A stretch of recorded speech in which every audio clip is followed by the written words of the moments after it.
que todos los días y horas de nuestras vidas sean para ti. Señor, cuida de este tiempo que vamos a iniciar, comenzando con esta escuela dominical hoy. Que cada palabra, cada enseñanza, Señor, podamos apropiarla a nuestros corazones.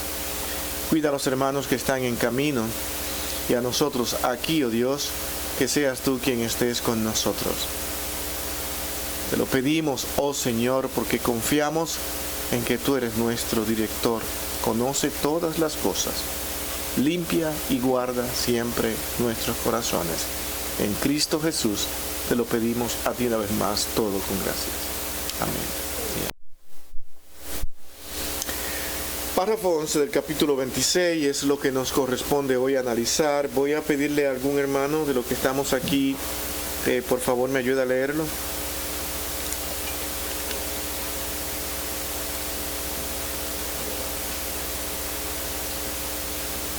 ¿Lo tienen? ¿Alguno? ¿Cuál? Párrafo 11 del capítulo 26 de la Confesión de Fe. ¿Estamos todavía? Vamos a ver, ¿ya lo encontramos? Okay. Así ya, al poner a alguien a leerlo, indica que todo ya está muy ubicado y eso es bueno. Dice, aunque sea la responsabilidad de los obispos o pastores de la iglesia, según su oficio, estar constantemente dedicado a la predicación de la palabra. La obra de predicar la palabra no está particularmente limitada a ellos, sino a otros también dotados y calificados por el Espíritu Santo. Para ello, y aprobados y llamados por la iglesia, pueden y deben desempeñar. Bueno, aparentemente este parece ser un párrafo que nosotros vamos a decir, bueno, ya esto nosotros lo podemos resolver rápido, podemos entrar al 12, pero vamos a ver hasta dónde nosotros podemos abarcar lo que aquí se está queriendo enseñar. Y habla de la responsabilidad de los obispos o pastores de las iglesias. Dar a conocer esto a ustedes como creyentes, algo que hemos estado haciendo en esta congregación. Y mientras más la congregación entiende cuál es la responsabilidad que tiene un hombre de Dios, más lo respeta, más cuidado tiene de él. Mientras menos entiende de esa responsabilidad que se le carga a cada hombre de Dios, porque Dios lo llama. Y lo primero que pone en su corazón, y esto hemos estado haciendo énfasis aquí en lo que voy a decir, pone en el corazón de ese hombre no negociar su ministerio con cosas pasajeras de este mundo. Esa es su primera responsabilidad. Si tiene cosas de este mundo, si la puede conseguir, si es un hombre que ha nacido en una situación económica bastante alta, pues gloria al Señor. Hay otros que no la tienen, pero que están en proceso de alcanzarlo de una manera o de otra. Pero ninguno de ellos, los que la han alcanzado, los que la tienen por nacimiento, nunca cuando son llamados se aferran a cosas materiales para negociar con el ministerio. O sea, que cuando Dios llama a alguien, lo principal, lo primero para él es el ministerio. Y la iglesia debe aprender a ver eso. Cuando no pueda ver eso, entonces tiene que analizar, dice, algo que no anda bien debe de existir acá. Mirarlo con cuidado, con amor, buscando dirección del Señor, no para atacar personas ni nada, sino mirando lo que la palabra de Dios nos está diciendo que es un nombre de Dios. Porque Dios no va a variar lo que ha dicho. Y por inspiración ha utilizado hombres como el apóstol Pablo, entre otros, para decir, este es el nombre de Dios. Es un nombre con responsabilidad. Sí, pero ¿cuáles? ¿Cuáles son sus responsabilidades? ¿Cuáles son sus metas primarias? Y esto debe, mi hermano, llevarnos a ver tantas cosas, porque hay personas que son pastores y trabajan más que nadie y no son llamados. Porque están trabajando para llenar un ego, para llenar una posición y ser los mejores. Ahora, los hombres pueden decir, fantástico, este hombre es el llamado, pero yo debo verlo mirando cómo es que Dios me ha dicho que Él lo ve.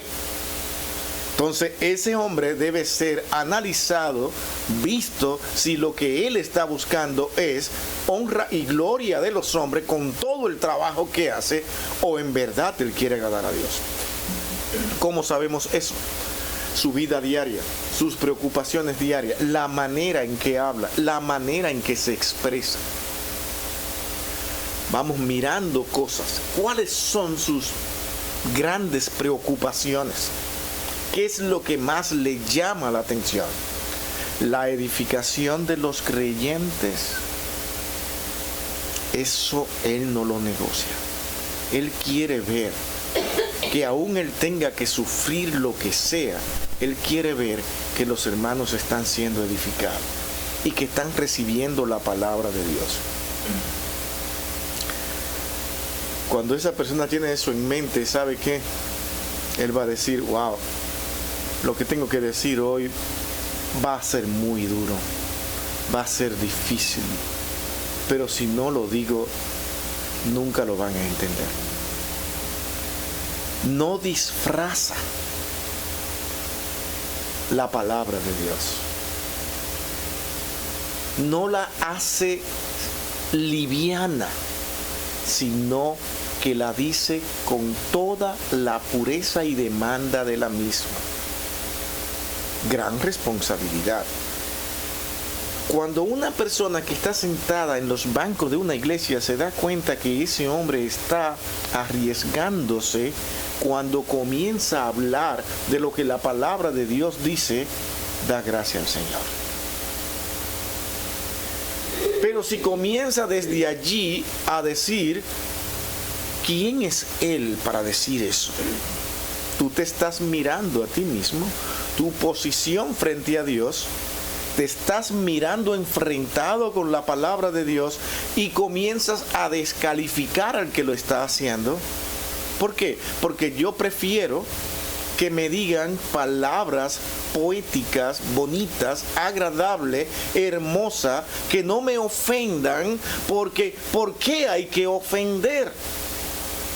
Dios es un Dios de amor, un Dios de misericordia, un Dios que en verdad quiere lo mejor para sus hijos, y comienzan a traducir lo que la palabra de Dios dice sin mirar las demandas de la misma. Entonces tú tienes que mirar a un Dios amoroso, pero un Dios que en verdad también está demandando una vida que se parezca a Él, porque tú estás llamado a ser luz. Esa es la realidad. Por eso nuestro pasaje leído aquí, nuestro párrafo dice, aunque sea la responsabilidad de los obispos o pastores de la iglesia según su oficio, estar constantemente dedicados a la predicación de la palabra, eso es una responsabilidad muy alta. La obra de predicar la palabra no está tan particularmente limitada a ellos, o sea, más personas en la iglesia deben ser preparados y capacitados para también predicar la palabra de Dios. Ahora él debe ser responsable de ver qué se está enseñando, que esa persona que se paró detrás del púlpito va a predicar y va a enseñar. Cuidar la palabra de Dios será su responsabilidad, pero él nunca está diciendo solamente yo estoy aquí para predicar, para enseñar, nadie más, sino que otros más deben ser preparados para eso. Por eso es que se demanda que un pastor esté a tiempo completo, porque cuando está a tiempo completo puede preparar personas, puede ayudar a otros, puede hacer células para dedicarse a trabajar y enseñar. ¿Se imaginan lo importante de una clase en la semana con un grupo de hermanos, de personas que quieran estudiar homilética? Enseñarle ese arte de la interpretación, cómo ir a la interpretación, cómo usar los textos antiguos, el griego y el hebreo, un sinnúmero de cosas que son necesarias a la hora de entender la palabra de Dios. Pero a veces el pastor no tiene ese tiempo, porque está dedicado por obligación a trabajar, a mantener su familia, y déjeme decirle que en la actualidad eso es lo más común. Lo más común. este hombre de Dios está obligado a trabajar. Y muchos que ya han tenido la posibilidad de ser sostenidos por la iglesia no quieren dejar de trabajar porque han hecho ahora un sistema de vida alto, en el cual ellos quieren mantenerse. Está bien, así lo encontró la iglesia cuando ya está diciendo, pero es que podemos sostenerlo. Pero él dice, bueno, todavía un poco más, porque todavía tengo más cosas. Un hombre de Dios mira eso, sabe que la iglesia puede sostenerlo, pero no puede cuestionar todo lo que él ahora mismo ha organizado en su sistema de vida, que es un poco alto. ¿Qué hace él? Es lo que yo creo. Él no corta de golpe, sino que va bajando. Hasta poder, va bajando y mirando y esperando que el Señor le ayude a la iglesia, si es posible, a sostenerlo con eso que tiene. Y si no, él va acomodando todo, cortando aquí, cortando allí, buscando qué hacer para que entonces ahora él pueda dedicarse más a la obra. ¿Por qué? Porque su interés principal es poder ser más efectivo en la obra del Señor. Porque el llamado por Dios lo que busca es darle más tiempo a la obra de Cristo. Porque es su prioridad. Cuando una persona llamada no tiene, que él dice que es llamado y no tiene eso en su mente, no lo quiere negociar, él quiere seguir sea como sea, mi hermano, esto debe ser visto con cuidado. Porque hemos tenido en la historia de la iglesia muchas personas que por años han ejercido el ministerio pastoral y nunca han sido llamados. Nunca han sido llamados. Quieren una iglesia grande, inmensa, y hacen todo lo que sea para lograr eso, y eso lo pueden lograr. Y aún así no son llamados. Es extraño. Pero el mundo, como lo ve, es un éxito, eso es tremendo. Ese hombre ha sido llamado por Dios. ¿Qué enseña? ¿Cómo enseña? ¿Cuál es la práctica de aquella iglesia? ¿Cuál es la preocupación por el alimento espiritual de ese hombre? Eso es lo que hay que ver, no es la cantidad de personas. ¿Se entiende? Entonces ese hombre que está preocupado por eso va a buscar la manera de dar gracias a Dios porque la iglesia ha avanzado un poco más, ha crecido un poco más, y ahora yo creo que con eso es suficiente. El hombre de Dios lo primero que pierde es la ambición a las cosas de este mundo. Si no, miren a Pablo. Pablo era un hombre que tenía todas las cualidades para vivir perfectamente bien con todo en este mundo. Pablo abría la boca y tenía lo que quería por sus capacidades del momento, por la cultura del momento, y él tenía la manera de cómo poder vivir bastante bien. Pero decidió hacer tiendas de campañas para ni siquiera grabar a las iglesias, como él decía, porque él no era un pastor. Pablo era una persona misionera que viajaba por diferentes sitios. Donde más tiempo duró fue en Éfeso. Y ya quería salir porque tenía más cosas que hacer. Entonces, él dice, bueno, yo no puedo hacer todo esto y cargar a las iglesias. Yo voy a hacer tiendas de campaña. Pero él podía hacer otras cosas, como abandonando el ministerio y dedicándose a otras labores. Pero decidió irse por el evangelio, a lo que había sido llamado. Y eso lo entendió, ese corazón fue cambiado, transformado, para poder decir más tarde, fíjense, es que todo lo que yo veo en este mundo para mí es basura. Todo lo he tenido por basura, por amor a Cristo. Entonces esas palabras son muy fuertes. Pero diríamos, bueno, eso solamente fue en la vida de Pablo. Eso fue él, de manera particular, él fue así, no todo el mundo tiene que ser así. Es el corazón de aquel que ha sido llamado, lo que Pablo está aquí revelando. Quieren vivir bien, tienen el interés de estar bien, todo como ser humano, nadie quiere vivir en una situación mala, pero primeramente está la obra del Señor. Y él mira, sí, Señor, tú no me quieres tener como una persona en una posición muy alta, sino que aquí me quieres, pues amén. Hay hermanos que han sido pastores y son pastores por tiempo, donde la iglesia es bastante grande y le han podido dar una situación de vida a la que nosotros podríamos llamar, bueno, es una persona con una posibilidad, vive como una persona adinerada. La iglesia ha querido tenerlo así y lo ha mantenido. Entonces, eso es lo que el Señor quiso por alguna razón, que esa persona viva de esa manera, y la iglesia lo ha sostenido. Hay otros que no, que están a tiempo completo y tienen que vivir con la ayuda, no solamente de su iglesia local, sino de otras iglesias más que cooperan y le ayudan, pero vive pagando sus gastos simples, sencillo, y él está feliz, porque está trabajando para el Señor.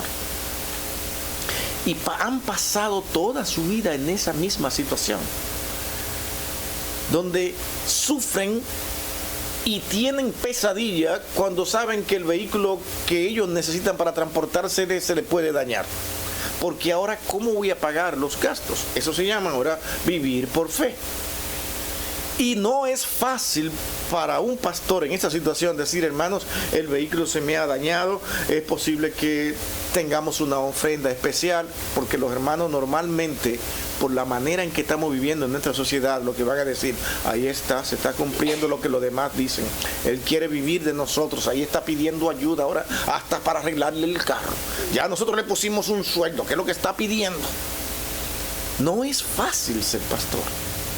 Esos son los precios que se pagan cuando tú quieres servir mejor al Señor. Bueno, algunos pastores, para evitarse ese problema, lo que hacen, yo voy a trabajar toda mi vida, no quiero problema con eso. Aunque la iglesia lo pueda sostener, no lo quieren hacer. ¿Y qué hacemos? ¿Respetamos eso o no? Bueno, eso queda en manos del Señor. El Señor sabrá lo que está haciendo, lo que hay en el corazón de esa persona, qué es lo que en verdad hay, pero tenemos que analizar, tenemos que pensar, porque lo primero que el creyente que ha sido llamado pierde es esa negociación con sí o no, si a tiempo completo o no, porque si me voy a tiempo completo voy a sufrir, no voy a tener lo que tengo, pues prefiero seguir trabajando y tener todo lo que yo quiero obtener y comprar y tener con mi trabajo. ¿Se entiende? Hay una gran responsabilidad en el creyente. Ahora también dice, aparte de que no está particularmente limitada la predicación a él, sino que otros también dotados y calificados por el Espíritu Santo para ellos y aprobados y llamados por la iglesia pueden y deben desempeñarla. Una cosa importante, la iglesia debe aprobar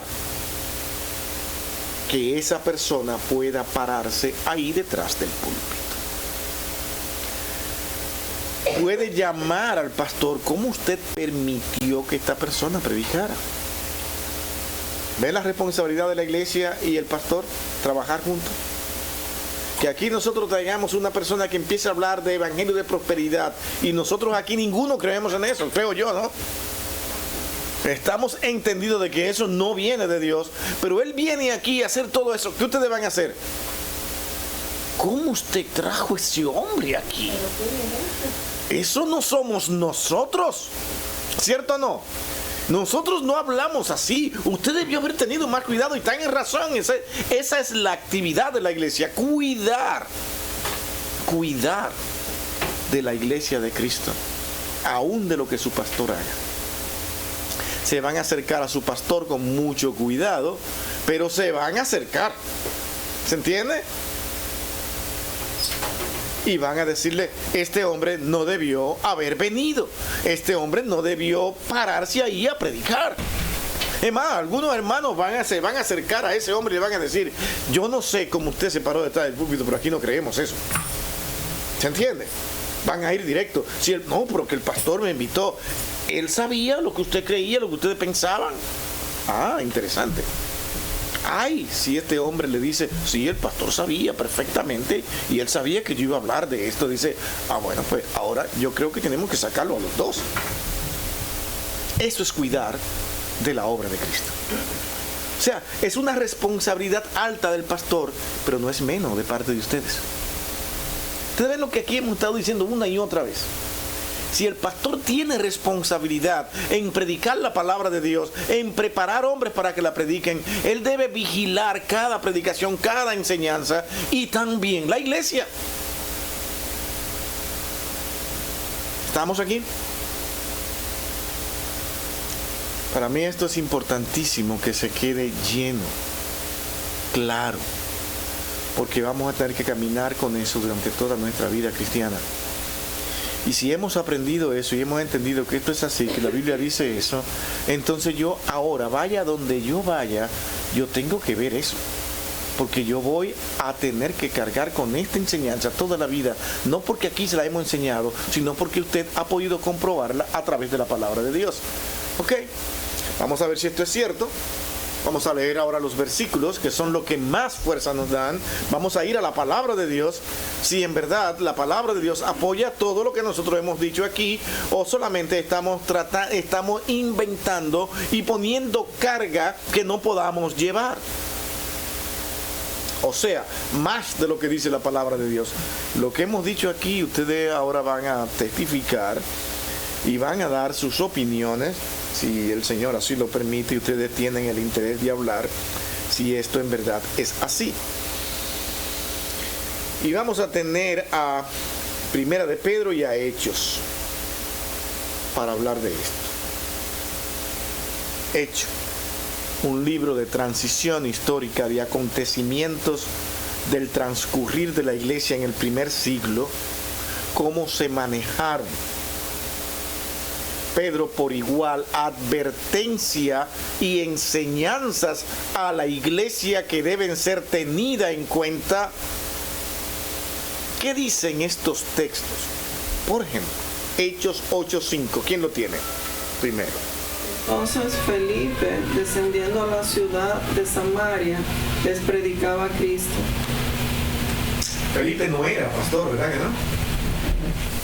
Pero tenía la libertad de predicar de Cristo. Y yo estoy convencido de que estas predicaciones de Felipe eran vigiladas por estos hombres llamados, por los apóstoles. Cuidadas. Y dando su aprobación, este hombre es de Dios. Por eso que nosotros nos preocupamos por cada persona que vemos predicando el Evangelio de Cristo y hacemos crítica. Algunos en estos tiempos lo que dicen, no hay que hacer tantas críticas. Somos llamados a eso. Somos llamados a ver cómo el Evangelio de Cristo está siendo predicado. Tenemos que tener ese cuidado.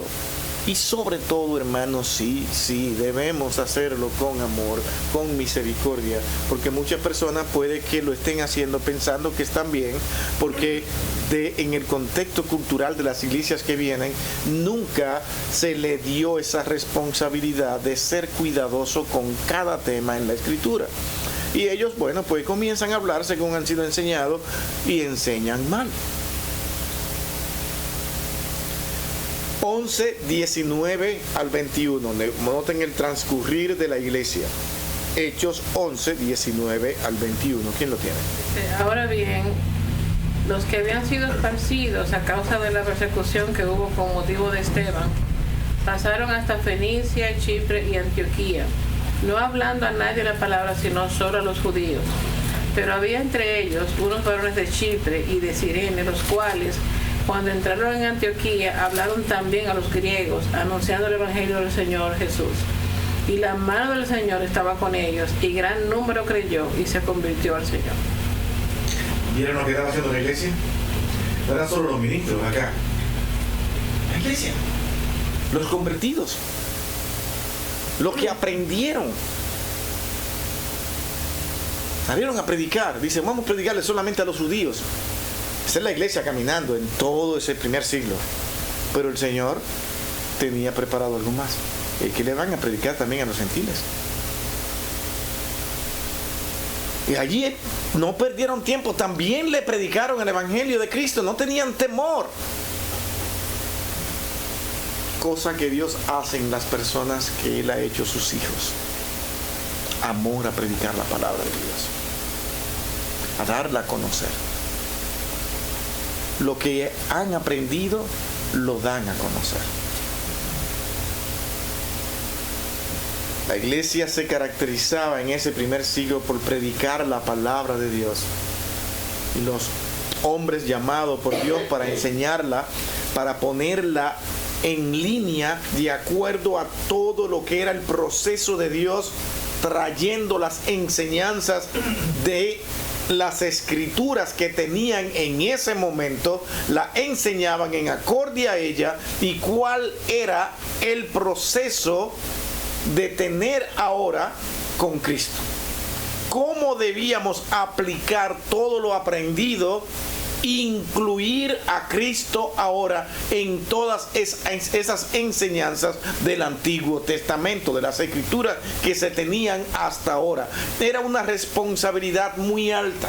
No como usted y yo, que ahora tenemos más abierta toda la enseñanza dada por Dios el Padre en inspiración de los apóstoles y hombres de Dios inspirados con el Nuevo Testamento. Ellos tenían que dar a conocer a Cristo, donde ahora tenían que ver si era verdad o no el personaje Cristo. Darlo a conocer con hechos, con vida cambiada, transformadas, y que Cristo estuviera también envuelto en ese plan de salvación desde el Antiguo Testamento hasta el Nuevo. Él era el Mesías, Él era el profeta. Por eso es que cuando se hablaba de Cristo, se le rechazaba o se le aceptaba, pero nunca se le desligaba de las escrituras hebreas. No podían desligarlo. Lo más que podían decir, Él no es ese Mesías. Porque Cristo nunca se desligó de lo que se había estado diciendo. Por eso es que la escritura, desde Génesis hasta el Apocalipsis, es Cristo. ¿Por qué decimos esto? Porque eso era lo que estaba enseñando la iglesia en hecho. ¿Se entiende? Iban a existir cambios trascendentales con respecto a lo que eran las prácticas de su servicio a Dios. Los sacrificios ya no eran necesarios porque Cristo lo había llenado. ¿Ustedes creen que eso era fácil decirlo para un judío? Había que creer en Cristo y creer que Él era el Mesías para poder romper con todas estas prácticas. Había que entender que Cristo era el Cordero perfecto. No era fácil explicarlo, a usted se le hace fácil hoy, pero para esos hombres no fue nada sencillo. Por eso fueron perseguidos, por eso fueron odiados. Y fueron tan odiados que hasta el día de hoy una gran parte de ese pueblo judío ha decidido no creer en Cristo. Y usted lo oye hablar y parecen personas del primer siglo rechazando a Cristo. De la misma manera, con el mismo odio, con el mismo desprecio. Porque a Cristo se le acepta o se le rechaza. No hay de otra. Y ellos pararse a predicar este evangelio y que muchos creyeran, no podía ser obra del hombre. Porque el Señor le dijo, ¿saben qué? Yo voy a estar con ustedes, pero vayan y prediquen el evangelio, bautizándolo y enseñándole en el nombre del Padre, del Hijo y del Espíritu Santo. Ahí estará Dios en medio de ustedes. Vayan y prediquen. Pero Señor, y se van a convertir, vayan y prediquen. Esa obra no es de ustedes. Hermano, cuando ustedes salen a predicar, quien cambia el corazón no son ustedes, es Dios. Y eso va a ser así toda la vida. Pasa que a veces nosotros queremos salir y decir, ¿ustedes creen que no hubiera un cuestionamiento en las iglesias en ese primer siglo? ¿Y ahora qué hacemos con todo esto? Esta gente extranjera nos van a apedrear. Prediquen el evangelio. No se van a convertir. Sí se convirtieron. Sí se arrepintieron. Bueno, en el sermón de hoy van a ver cómo se asombraban. Esa es la historia de la iglesia. Dice que se maravillaban y se asombraban la gente de ver este hombre. ¿De quién es que me están hablando? pero creían. Pedro, en ese primer discurso, ahí en Pentecostés, cuando él habla de este evangelio a tanta gente reunidas ahí, ¿ustedes creen que Pedro pensaba que iba a pasar nada? Dice, bueno, de aquí salgo yo apedreado. Es posible que Pedro estuviera pensando eso, pero dice, el valor que Dios puso en Pedro fue único. Cuando Pedro predicó, dice que más de 3,000 personas vinieron a los pies de Cristo. ¿Quién cambió esas vidas? ¿Pedro? ¿Fueron las palabras de Pedro? No. Dios utilizó a Pedro para grabar en el corazón de todas estas personas su palabra. Dios los escoge, los cogió, y esos mismos convertidos ahí fueron los que más tarde fueron perseguidos y estuvieron dispuestos a dar su vida por Cristo. ¿Cómo ocurre esto? Con tan poca información. Porque no tenían tanta información como la que usted tiene hoy. La iglesia ha transcurrido en un periodo de tiempo largo donde han tenido que batallar, luchar con doctrinas, con enseñanza, que ha sido suficiente para que ahora tengamos mucho que analizar, mucho que ver. Hasta le hemos puesto nombre a las doctrinas, cómo se llaman, las falsas, las correctas, las que no son, y comenzamos a analizarla y podemos entender tantas cosas que esos hombres no tenían en mano. Era simplemente decirle, es que Cristo es el Redentor, el Salvador, el Mesías prometido. Era como para decir, ¿así? No me digas que tengo que creerte. Pero el Señor, vayan y prediquen, que yo soy quien cambiará esos corazones. La responsabilidad de la iglesia, no solamente del pastor, es de la iglesia ir y predicar el evangelio en todo lugar. Y aquí en la congregación, hombres se levantarán que también van a enseñar, van a predicar. Las personas que están asistiendo a la iglesia no pueden pretender que ellos están llamados solamente para ser espectadores. Ay, qué lindo es ir a la iglesia, me encanta, yo no tengo más nada que hacer, voy y cumplo, y los hermanos son, me encanta cantar los himnos, me encanta estar con los hermanos, uy, tremendo, pero yo no quiero responsabilidad ninguna, porque eso es del pastor. Ah, bueno, pero ahora también eligieron los diáconos, ah, bueno, que prediquen los diáconos. Mi hermano, hay congregaciones que están tan claras en esto, que los diáconos son diáconos y nunca se han parado a predicar. Sin embargo, uno que no es ni diácono ni es nada, es el que usted ve constantemente pasando a predicar también. Porque la iglesia probó a ese hombre. Vio que ese hombre no tiene un cargo en la iglesia, pero sí puede enseñar. ¿Se entiende? ¿Quién ha vivido eso? Yo lo he vivido. Ver personas que no tienen un cargo en la iglesia, pero son vistos y admirados por los hermanos. ¿Por qué?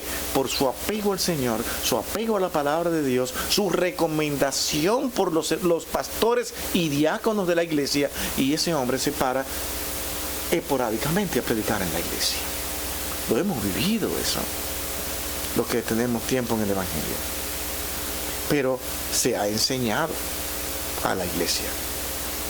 Cuando eso nos enseña, lo más normal es que la gente se acostumbre a vivir una vida cristiana como lo viven los católicos romanos, que van y se plantan en los asientos y llegan una hora y ya se pasa la hora, se van, porque ellos vinieron a ir una hora y punto. Y van a escuchar lo mismo, todos los domingos lo mismo, cumplieron, párate, siéntate, y bye, no vimos, ya cumplimos, vamos. Ahora viene aquí el pancito, la hostia, ok, genial, ustedes se comieron a Cristo, ahora vayan. Perfecto. Ustedes se comieron ahí la sangre de Cristo, pero se cumplieron. Y muchos tienen esa costumbre que piensan que es así la iglesia de Cristo. La iglesia de Cristo implica trabajo. ¿Ustedes entienden lo que estamos diciendo? De que usted no está llamado solamente a sentarse, sino a ver qué yo hago. Porque si no, tranquilamente, un día llegará el tiempo cuando, uy, qué buen creyente yo fui, ahora el Señor ya me ha llamado, sí, eres un hijo de Dios. Ahora te vas a encontrar con Dios y te va a pedir, ¿qué hiciste? Señor, yo guardé muy bien tus talentos porque no quería ser manchado, ni que lo vayan a hacer daño. Por eso yo me mantuve tranquilo, yo me asientito tranquilo, no quería problemas. ¿No han visto esos hermanos que dicen, yo no quiero problemas, yo por eso no hablo? No, tú estás llamado a meterte en problemas y hablar. A eso es que tú eres llamado. Mira lo que estamos diciendo aquí. Somos tan cuidadosos, tan prudentes. El Señor te llamó a ser prudente. Te llamó a decir lo que el Señor demanda de cada uno de los que se sientan a tu lado y de los que están ahí afuera, decirle, esto es el Evangelio, esto es Cristo. ¿Te gusta o no? Pero este es el Evangelio. ¿Y por qué tú lo haces? Porque lo amas. Cuando tú ves la falta, la falla, y porque tú quieres evitarte problemas, no hablas, ¿crees que Dios te va a aplaudir? Ay, qué prudente has sido, tremendo. Mira, no te gusta buscarte problemas, tú quieres la paz. Es más, vamos a ver si te dan a ti el premio de la paz. Porque tú eres tan pacífico. No te busca nunca un problema. Y todo el mundo te busca y te abraza, porque como tú eres una persona tan dulce, tan amable, tan cariñoso. Ay, qué tremendo. No hay un problema nunca. ¿Sabes qué lo que estás haciendo? Señor, yo no voy a hacer eso para buscarme un problema yo. Pero Cristo se lo buscó por usted y por mí. Y ese es el ejemplo. Pablo se lo buscó por usted y por mí. A Pablo lo apedrearon, lo dejaron por muerto, y Pablo podría haber dicho, dice, hasta aquí llegó este asunto. Me salvé. Así tuve de morir. Pablo se sacudió y dijo, pero este brazo se mueve todavía. Mira, todavía puedo caminar. Y dice, me voy a otra ciudad a predicar. Se paró y fue a seguir predicando. A seguirse buscando problemas. Ese es el Evangelio de Cristo, hermanos. Estar dispuesto por amor. ¿Cuántas personas no han venido aquí? ¿Sabe lo que la gente está buscando hoy en día? Eso lo hemos dicho muchas veces. Un buen ambiente. Un ambiente que se acomode a mí. Eso es lo que están buscando. Y te asisten por un tiempo y después se desaparecen porque, yo voy a estar ahí todo el tiempo. No están buscando al Señor. Ahora, ¿cuál es tu deber? No consentirlo. Aún se vayan al otro día. Dice, mira, este es el Evangelio. ¿Tú quieres servir al Señor? Esto es lo que el Señor demanda de ti y de mí. Esta es la realidad del Evangelio. Veo que tus pasos no están pareciéndose a la vida cristiana, y tú has considerado eso, en cambiar, en transformar esto. Hay personas que quieren ser creyentes, que quieren decir que aman a Dios, pero quieren vivir como quieren. Y tú lo ves y lo observas.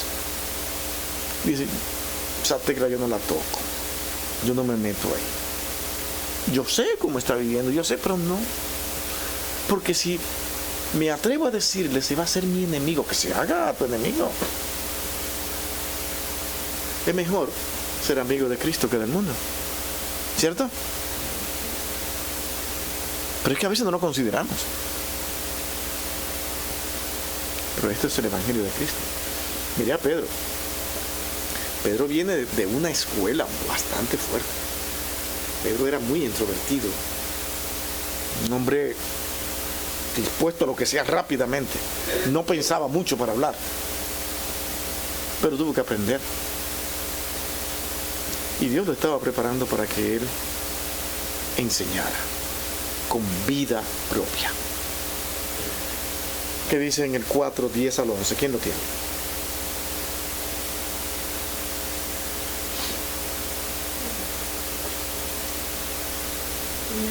Pedro 4, 10 al 11.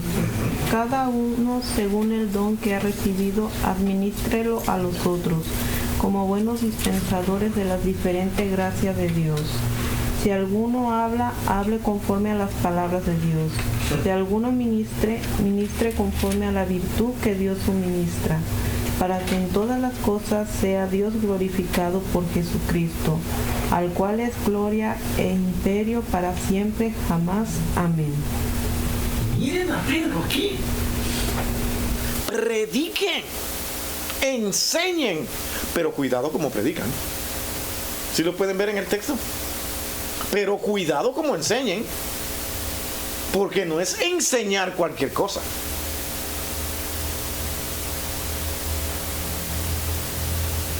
Y esa es la preocupación de todo hombre de Dios. Los hermanos están predicando, están enseñando, pero ¿qué están enseñando? ¿Qué es lo que le estás enseñando a esas personas allá afuera? ¿Qué es lo que están enseñándole? ¿Qué es lo que tú le enseñas a tus hijos en tu casa? ¿Cómo los guías? Hermano, las personas no quieren que tú te metas en sus hogares como pastores. Porque ellos quieren, dice, esta es nuestra familia. Las veces que yo he oído eso y que me lo han dicho a mí, yo quisiera tener eso de a peso. ¿En serio? ¿Para qué tienen? Esta es mi familia, no tiene que venirse a meter. Es la responsabilidad del hombre de Dios ver si en verdad lo que se está enseñando es la palabra de Dios. Lo más que tú puedes hacer es decir, bueno, yo mejor no asisto aquí a esta iglesia y yo me voy porque yo quiero hacer lo que a mí me da mi voluntad y es de mi familia. Y la gente se acerca cuando se va de una iglesia, dice, mi familia y yo hemos decidido, porque no tiene responsabilidad con nadie, ¿eh? No le importa la iglesia, no le importa nada. Mi familia y yo decidimos, somos los que más importamos, aquí no nos importa más nada. Ah, sí, el Señor te va a decir a ti, bueno, hijo, perfecto, un aplauso. ¿Tú sabes lo que tú estás haciendo? Es la novia de Cristo, su iglesia, la que a ti no te importó. Y otros dicen, están aquí y te llaman, habla con usted, venga. Tengo una cartita aquí, mira, me voy. Pero, léala. Ya, eso es. Ni 5 minutos, ya me voy, me fui. Ahora hay que dar explicación de por qué se fue esa persona, cómo se fue. Cuando tú lees la carta, porque tuve problemas con fulano, tuve problemas con aquel, tuve problemas con el otro. ¿Qué es esto? Porque eso nunca se resolvió. Porque no, está concentrado mucho en ellos, en yo mismo, en quien yo soy.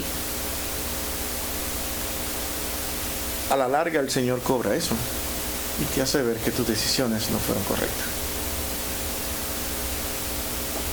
Y lo que tú creías que iba a ir mejor, va peor. Pero ¿qué haces tú? Como tú eres competitivo, qué bien que me está yendo después que me fui. Sigue pasando el tiempo, porque nunca fue así. Y el Señor te deja saber que con Él no se juega. No se juega. Vives brincando de sitio en sitio. Si tú predicabas y enseñabas en la iglesia, el Señor te paraliza todo. Ya no predicas, ya no hablas, ya no enseñas. Porque tú jugaste con Dios. Por eso que Pedro dice aquí, prediquen, hablen de Cristo. Yo soy quien más puedo decirle esto por experiencia propia. Yo negué al Señor, me arrepentí, vi mis faltas y puedo hablarle a ustedes de que ustedes no pueden negociar con el Evangelio. Miren cómo enseñan, vigilen cómo enseñan. Hermano, yo quiero leer ese texto otra vez, de 1 de Pedro 4, 10 al 11, que ustedes vean ahora si lo que estamos diciendo es así o no. 1 de Pedro 4, 10 al 11. Cada uno según el don que ha recibido, administrelo a los otros, como buenos dispensadores de las diferentes gracias de Dios. Si alguno habla, hable conforme a las palabras de Dios. Si alguno ministra, ministre conforme a la virtud que Dios suministra, para que en todas las cosas sea Dios glorificado por Jesucristo, al cual es gloria e imperio para siempre jamás. Amén. Esa es la vida de la iglesia. Para que en todo sea Dios glorificado. Tú vas a ministrar, tú vas a enseñar, que sea conforme a las enseñanzas divinas.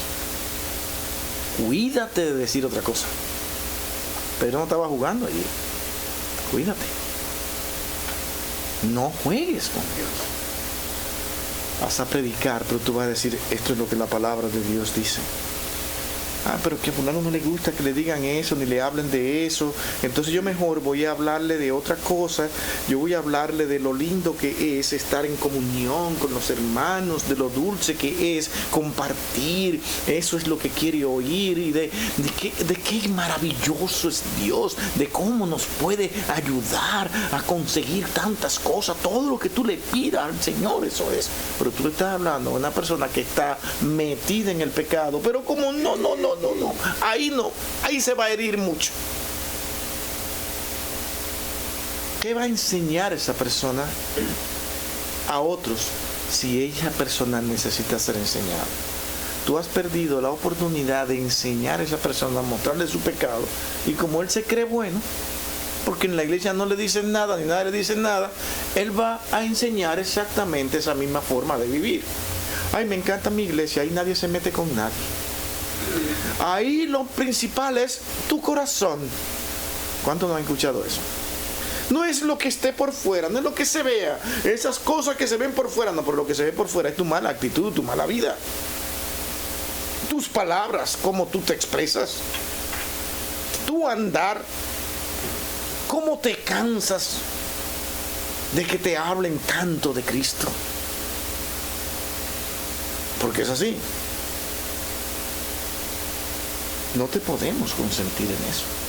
Si te quieres ir, te puedes ir. Pero no vamos a negociar el Evangelio. Ahora, una cosa importante en las congregaciones es mostrar amor. Llega una persona, acérquese, demuéstrele que usted es un hijo de Dios, que ama a cada persona que hace el intento por lo menos de encontrar a Dios. ¿Qué hacemos muchas veces? Eso yo no lo conozco, yo tengo que ver primero. Es posible que sea una persona muy mala, pero una persona que necesita del cariño y del amor de alguien. Y nosotros muchas veces lo que hacemos es que nos alejamos de esas personas. Y no nos damos cuenta que con nuestro acercamiento, con nuestra manera de comportarnos hacia la persona que recién llega, le estamos mostrando el Evangelio de Cristo haciendo efecto en nosotros. Hemos sido cambiados y estamos dispuestos a dar nuestras vidas por ti. Nosotros es que elegimos a quienes son. Cristo nos eligió.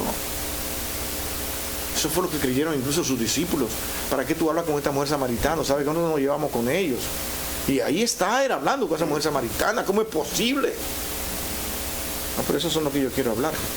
A lo que ustedes desprecian. A eso es que yo quiero acercarme. A eso es que yo quiero buscar. Estamos acá, hermanos.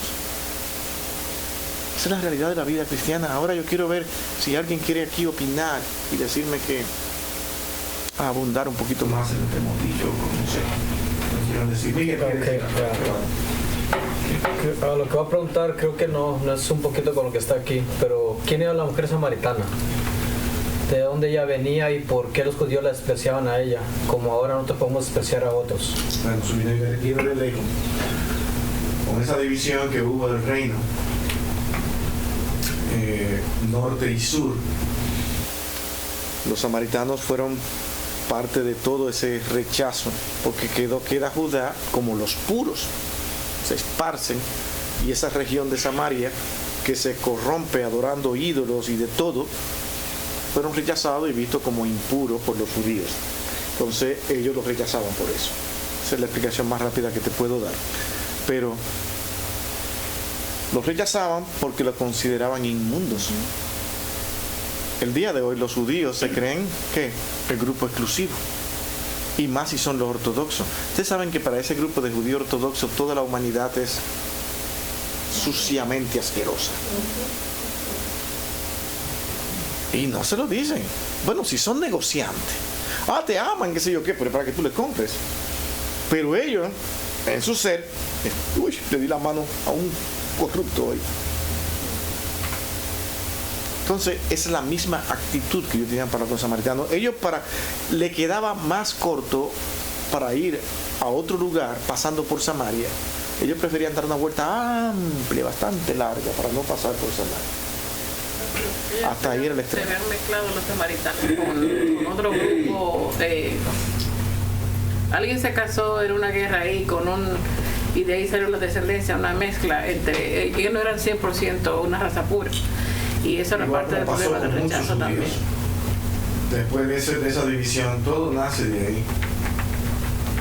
Ellos se empezaron a ligar con otras razas, y esa raza se calificó específicamente por eso, por separarse, por casarse con miembros de otras naciones. Hicieron sociedad de esa manera. Imagínense para un judío que se consideraban, como dicen hoy, la sangre azul, lo más puro del mundo, que hasta el día lo hacen, no podían aceptar a estos judíos, a estos samaritanos. Y el Señor le dijo, no es así, porque el mundo no va a funcionar de esa manera. Él vino a darle a conocer al mundo la realidad y la efectividad del Evangelio, de que no estaba sustentado por un exclusivismo, sino, fíjate que leímos un pasaje de hecho que en el transcurso de la iglesia ellos dicen, porque aquí esta gente no son judíos. El mismo texto dice, ellos querían predicarle únicamente a judíos, porque esa era su convicción. Y el Señor le dice, no me digas, aquí hay otra gente que quieren escuchar, predíquenle a ellos también. Entonces se arrepienten y creen. ¿Y ahora qué hacer con eso? Esa es la iglesia de Cristo. Salvación a todo aquel que cree. Pero aún sus discípulos no entendían eso. Pedro mismo le dio muchísimo trabajo eso, entender eso, porque es que se graba en el corazón, se graba en la mente de la persona de que así debe ser. Cuando tú grabas una cosa en tu mente, mira, es difícil tú romper con eso, porque lo estás creyendo por años, y que de repente te digan, no es así, estás equivocado, tú vas a batallar y a pelear con eso. Entender de que la predicación y la salvación se extendía de igual manera a otro fue una explicación que Pablo tuvo que dar en el capítulo de Romanos a los judíos y a los griegos, porque ambos, gentiles como griegos, ahora se estaban creyendo superiores. ¿Qué creían los gentiles? Dios los abandonó a ustedes por lo malo y perverso que son ustedes. Ahora nos escogió a nosotros, porque ustedes son buenos ahora, gentiles. No son igualitos, todos son salvados por la misma misericordia de Dios. Y eso es lo que Pablo explica en el capítulo 9 y 11, hasta el 11 de Romanos. ¿Cómo es que Dios de ambos pueblos hace uno solo? Eso no es fácil de entender en el primer siglo. Pero Pablo tuvo que enseñar eso, arriesgarse, pelear con esas personas y decirle, esto es precisamente Cristo. Y Pedro, ¿qué tuvo que decir aquí? Vayan y prediquen el Evangelio, pero asegúrense de que sea el Evangelio de Dios, el verdadero. Valentín. Y después Francisco. Sí, que el hecho de que todos en la iglesia tienen esa responsabilidad de predicar el Evangelio pone una carga en cada persona de estudiar y de estar consciente de qué es lo que la iglesia enseña, qué es la doctrina. Porque pasan cosas en la iglesia, vienen personas de afuera, nuevos creyentes, que a veces vienen con lagunas, con enseñanzas erróneas, y nosotros podemos darnos cuenta de que algo se puede corregir ahí, pero a veces pensamos que solamente el pastor tiene que hacerlo, cuando no es necesario. Cualquiera, si ya conoce suficiente eso, la palabra de Dios, está llamado a corregir lo que hay que corregir, no importa de qué lado sea. Sí, no apoyar porque sea tu amigo o tu amiga. No se puede. Porque primeramente es el Señor. Acá, Francisco. De lo que preguntó Miguel, a Pablo se le reveló un misterio de lo mismo que usted dijo, ¿verdad? Que la salvación iba a ser tanto a judíos para gentiles, pero para poder entender todo eso hay que estudiar todo el Antiguo Testamento para saber desde dónde viene todo eso, porque te va a dar un poquito más de luz leer, por ejemplo, el libro de Oseas, donde Dios le habla a ese reino dividido del norte, y ahí mismo dice en Oseas, parece ser que en el capítulo 8, donde dice que ellos iban a estar mezclados entre todo el mundo, ¿verdad? Y de ahí vienen todas esas descendencias de gentiles. Inclusive si te vas desde el Génesis, cuando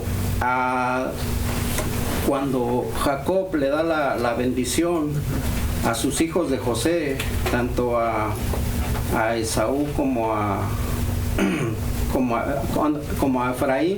Efraín y a Manasés, perdón. Le dice, ¿verdad?, que a Efraín, que de ese pueblo, de esa descendencia iban a ser multitud de naciones. Entonces habría de uno de estudiar todo el Antiguo Testamento para ver todas esas descendencias, y es muy largo el tema, es muy largo, pero ahora hablando de lo que estamos metiéndonos ya en el tema que usted está tratando ahorita, pastor, la pregunta sería, nosotros tendremos alguna participación en cuanto a toda la obra de Dios, en cuanto a lo que Él ya designó para su gloria, para su honra. Nosotros como seres humanos, pues ¿hay alguna participación como seres humanos para la obra de Dios? ¿O Dios es el que hace todo en nosotros, a través de nosotros? Bueno, esa es la última parte, la que corresponde. Porque hay muchos pasajes donde dice que a través de nosotros sí tenemos una participación. Que nadie de nosotros puede hacer nada según el designio de su voluntad. Por ese lado. Por otro lado, es Dios quien pone los dones. Es Dios el que da la fe. O sea, todo es una gracia, es por gracia. Ahora, hablando porque a veces cuando hablamos de que nosotros tenemos la responsabilidad de cambiar a esa persona, pero no somos nosotros. Si Dios no pone, si a través de esa persona no ven a nosotros, a Cristo obrando, si nosotros no lo llevamos a Cristo, pues Dios es el que hace todos los cambios en la persona. Dios es el que elige. Dios es el que hace todo. Entonces, a lo que voy, si un pastor, como dice usted, no tiene amor hacia la iglesia, no tiene amor hacia los creyentes, entonces Dios no ha designado a ese pastor, no ha puesto su Espíritu Santo en él. Yo creo eso. Entonces yo pienso, ¿verdad?, en particular, que nosotros no tenemos ninguna participación en cuanto a la salvación, en cuanto a los propósitos de Dios, porque Dios es el que hace todo. Ahora, Dios sí nos utiliza a nosotros. Eso es lo que debe verse con cuidado, porque Dios nos va a reclamar a nosotros. Pero para poder hacer eso, tenemos que nacer de nuevo. Como Cristo le dijo a Nicodemo, Nicodemo, si tú no naces del agua y del Espíritu, no vas a poder ver el reino de Dios. Si el reino de Dios es Cristo, pero si nosotros no nacemos de nuevo, por más que le quieramos hablar a las personas, si Dios no hace la obra en esas personas, jamás vamos a ver el cambio. Esa es la parte que concluye. Dios hace la obra, pero nunca podemos olvidarnos de que Él nos utiliza y al mismo tiempo nos ha dado responsabilidades. responsabilidades que nosotros podemos cuidar o descuidar. Y eso se necesita analizar a la luz de la palabra de Dios. ¿Cómo funciona eso? ¿Cómo es que si Dios lo hace todo, me ha dado responsabilidad, pero yo puedo cuidar o descuidar esa responsabilidad al mismo tiempo? ¿Comprende? Eso tenemos que verlo con muchísimo cuidado a la luz de la palabra de Dios, pero está ahí. Tú no puedes evadir la responsabilidad tuya frente a lo que Dios te ha encomendado. Esa es una realidad. Sí, no podemos Tú no quedarnos. puedes salvar a nadie. Exacto. ¿Comprende? Esa es una realidad. Pero Dios a ti te ha puesto dentro de lo que es ese plan de salvación para muchos, te utiliza. Por eso es que Pedro dice, según las capacidades y los dones que Dios nos ha dado, debemos ponerlos en práctica, pero todo sujeto ¿a qué? A la voluntad y la gloria de Dios, que es lo que debemos buscar. Que es la gracia de Dios. Únicamente allá. Eso es fe y obediencia. Y lo podemos ver en Jonás. Sí, El Señor tenía su plan, pero obedece lo que Él te dice. Al final de cuentas, es el Señor el que hace todo. Pero la fe de nosotros se manifiesta. Y te da lecciones, como se la dio a Jonás. Eso es importante. Y eso es la realidad. Tenemos una responsabilidad para que Dios nos lo va a pedir cuenta. O sea, no podemos sentarnos y decir, bueno, totalmente Dios va a hacer lo que Él quiere. Pues, yo quiero abundar. Pues no podemos hacer eso, pastor, porque mismo Dios dice que Él produce en nosotros. Entonces una persona no puede quedarse estática, porque es mismo Dios el que está haciendo que tú hagas algo para Él. Y por eso Pablo le dice a Timoteo, tú pues, hijo mío, esfuérzate en la gracia que es en Cristo Jesús. Por eso digo que todo viene de Dios. A Josué le digo lo mismo. Esfuérzate y sé valiente. No podemos quedarnos estáticos. Pues como Dios ya lo va a hacer todo. Ha dicho algo importante, es que no podemos. Porque Dios pone el querer como el hacer. Pero aún con ese querer y hacer, Dios lo pone en nosotros. Sé que tengo que hacerlo, quiero hacerlo. Pero mi hermano, nos rebelamos. Por ahí está la lucha en la carne. Nos rebelamos muchas veces, a pesar de saber lo que tenemos que hacer y a pesar de querer hacerlo. ¿Entiendes? Y a veces, aunque no quieras hacerlo, el Señor te va a utilizar, aunque lo hagas tú de mala manera, como lo hizo Jonás, porque Jonás no fue gozoso a predicar a Nínive, no, él fue con una actitud que no quería que se convirtieran. Se sentó allí a mirar la destrucción de aquel ciudad y dice, no. Pero el Señor hizo Yo la sabía obra. que tú ibas a salvar. Es que no somos nosotros, pastor. Y en cuanto a esto, mi hermano, de estas mezclas, eso es algo que solamente lo resuelve Dios. A veces hay algunos esperanzados de que Dios va a unir y va a llamar a todo su pueblo, a su pueblo, a los que son su pueblo. Él lo va a reunir. Porque Dios no tiene dos pueblos. Él tiene un solo pueblo que se reúne, y cuando se reúne le llaman iglesia. Pero cuando salen de ahí son el pueblo de Dios en sentido general. Dios tiene un solo pueblo con el cual Él trabaja. ¿Comprende? Es por ejemplo como ahora mismo la gente está muy mezclada en el mundo, en todas partes. Los mismos judíos, esos ortodoxos, siempre tienen un hijo que se le escapa de su región y va y se mezcla con otro y le sale un hijo y nunca lo saben y después vuelve y se pone su cosita aquí arriba y dice aquí estoy. Pero ya fue y por ahí hizo lo que iba a hacer, ¿me entiendes? Y le sale un hijo, eso ha pasado muchísimas veces.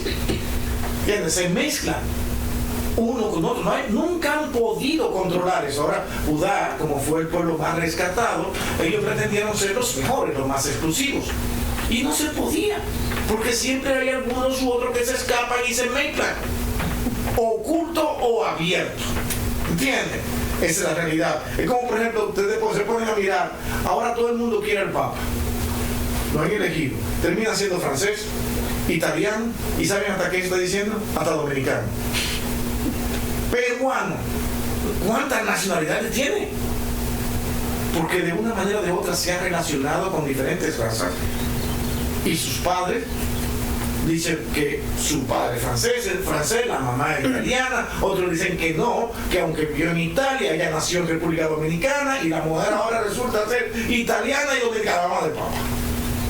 De todas esas cosas se dicen. Entonces, vienen los dominicanos, este es de nosotros también, somos nosotros, este es nuestro papa. Si nunca vivió allá. Entonces, ligar eso de raza, de bien, eso no va a pasar. Algunos tienen el sueño de que los que son judíos van a llegar y van a ser apartados. Solamente Dios lo conoce y lo va a apartar a ellos. No, Él no va a hacer eso. Porque Él está mirando corazones, no está mirando razas. ¿Entiendes? Está mirando un pueblo. Que ellos se confundieran, que eran hasta el día de hoy, de que son los más perfectos y puros. Eso es problema de ellos. Pero no de Dios. No de Dios. ¿Entiendes? Dios va detrás de almas, las que Él creó, en base a la promesa que le hizo a Abraham.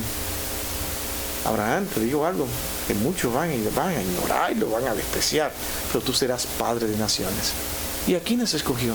A hombres defectuosos, que lo hemos estado mirando aquí. Isaac, Jacob, esos 3 primeros padres, llenos de defectos, pero iban a formar esa promesa, iban a ser parte de esa promesa. ¿Cómo cumple Dios su promesa? Por encima de nosotros. ¿Se entiende? Por encima de lo que somos nosotros. Miguel, estamos encima del tiempo. Vamos a orar. Acuérdate, después seguimos hablando y conversando un poquito. Bendito Dios y Padre nuestro.